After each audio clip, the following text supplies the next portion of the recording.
Hello, welcome to this lesson on what is the difference between fact and opinion. So let me look at the agenda. So in this lecture, we will look at the difference between a fact and an opinion, and we'll start with a simple quiz to illustrate this.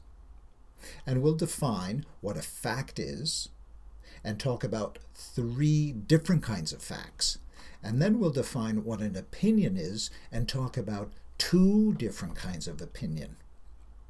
And afterwards, we'll show you why knowing this difference between a fact and an opinion makes a difference in thinking critically, particularly about the news. So we'll also look at two activities accompanying the lesson, and then we'll restate what we've covered in the lesson in the wrap-up. So let me talk about the quiz first and give you these 5 statements, and I want you to decide whether they are a fact, an opinion, or both. So number 1 is France is the most visited country in the world. Number 2, Paris is the most beautiful city in Europe. Whales are the largest mammals. 4, there's nothing like a ice-cold glass of water to satisfy a thirst. And 5, the government should spend more money for preventing unwanted pregnancy. 3 in 10 American girls will get pregnant at least once before the age 20. So how did you answer? So number 1 about France is a fact. Number 2 about Paris being the most beautiful city is an opinion. Whales are indeed mammals, which is a fact. Water is the best drink when you're thirsty is an opinion. And number 5 about pregnancy, spending more money because American teenagers will get pregnant, is both an opinion and a fact. So what makes a statement a fact? So let's jump to my next point. So my next point is fact is something that is said to have happened or supposed to be true. And a fact can be verified and shown to be true or false through objective evidence.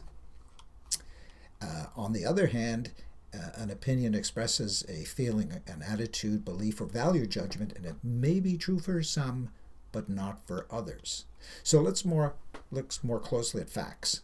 So they use denotative language, or the literal meaning of words, and they rely on verifiable numbers, statistics, measurements, and dates. So let's have a look now at 3 different kinds of facts. A journalist who's a writer for newspapers, magazines, or news sites knows that that there are proven facts, probable facts, and probable lies. So proven facts. So everyone accepts a proven fact. For example, Barack Obama was president of the United States for 8 years. This is universally accepted as a fact, as true. A probable fact, on the other hand, are statements that seem reasonable to believe are true, but we may not be able to prove them because we don't have access to information. So, for example, the Canadian finance minister said that that Canada's revenues increased by over $20 billion last year, and this was mainly due to personal income tax. Now, you would probably accept this statement as true because the finance minister said it. Probable lies, on the other hand, is an interesting situation where a statement may seem on the surface to be untrue, but which may indeed be true. So, for example, Barack Obama had an affair with a 16-year-old girl when he was president. This statement seems highly unlikely, but it just might be true. So don't believe probable lies without confirming them first. So if unproven, the statement about Obama would be a false fact. There are false facts. So let's move on now to an opinion, if I change my slide here. So an opinion is different from a fact. It's a view or judgment about something, not necessarily based on fact or knowledge, and it can't be verified.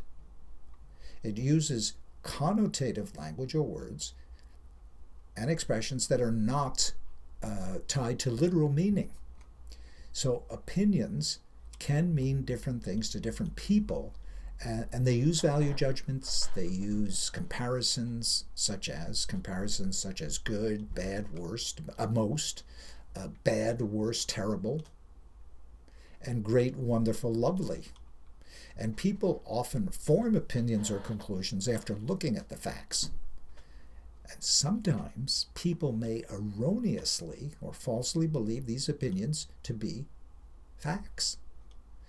So let's now distinguish between, if I move on now to my next slide here, the difference between an expert opinion and a personal opinion. So an expert opinion, experts often give their opinion on an issue based on their special knowledge and the facts. For example, early in the COVID-19 crisis, Dr. Fauci, the respected American immunologist, believed that wearing face masks was important to prevent the virus from spreading. And unless there was substantial scientific proof, this statement remained an opinion. Now, a personal opinion, on the other hand, are conclusions people reach based partly on facts and partly on what they believe. They often take the form of a value judgment based on beliefs or values which the person has.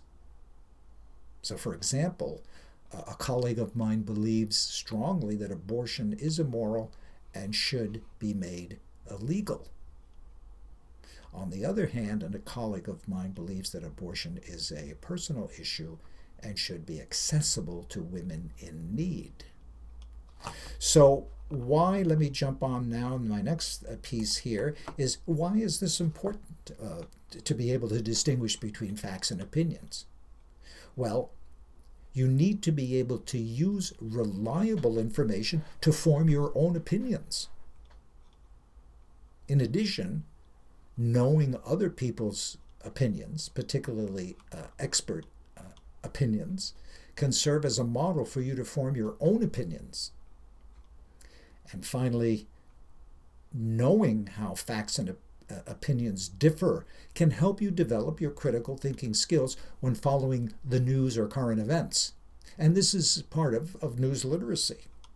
And we can define news literacy as the ability to use critical thinking skills to judge the reliability and credibility of news reports, whether they come from via print, television, or the internet. So now let's jump to the two activities accompanying this lesson. One of them has to do with reviewing the main points and vocabulary, and the other one is an opinion article versus a news article.